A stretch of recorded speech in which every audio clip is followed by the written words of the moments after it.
asalaamaaleykum wa rahmatulah mbokk internet SSP ñu ngi teelu di leen nuyu baax di leen ziar di leen jaajëfal baax ak di leen bëggee yéen ñiy safoo di suivre suñu télévision bi la télévision qui fait la différence ñu ñëw rek si li nga xam ne moo xewoon démb fee ca 2STV mu nekkoon jàkkaarloo bi nga xam ne moo doxoon ci ki nga xam ne mooy diggante Modou Lo roi des arènes ak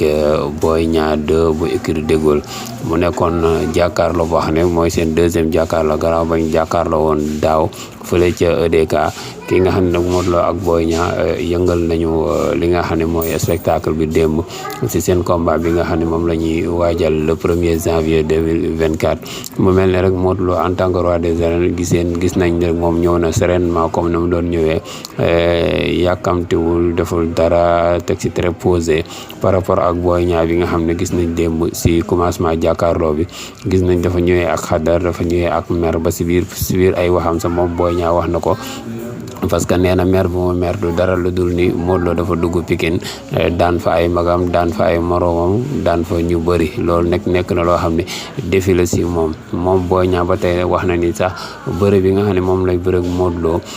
nekk roi des arènes moo ko sa intéressé 100% waaye li ko si intéressé mooy si carrière mu daan ay mbër yu mag comme nu mu daane woon ki nga xam ne mooy Balla Gaye 2 ak ñeneen ñu mel ni moom Boy Niang tamit wax nañu tamit combat bi lépp loo xam ne dina ko si jaral pour mu daan Modou Lo dina ko def parce que moom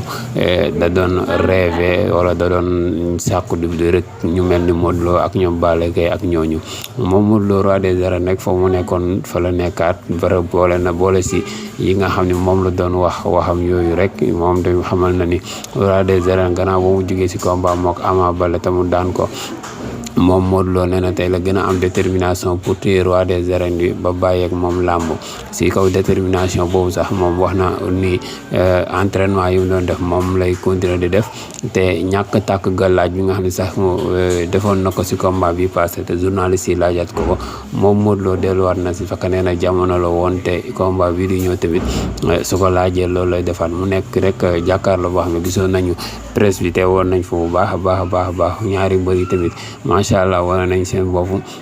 organisation bi tamit jaaraan na yoon incha allah rek fii ak li des si kanam ñu xaar yeneen jàkkaarloo fii ak balaa le premier su ko defee rek yéen ñi safoo di suivre SSP TV ñu ngi leen di ñaan na ngeen continuer di abonné ak di partager suñu ay information ñu jox leen dig daje ba beneen yoon.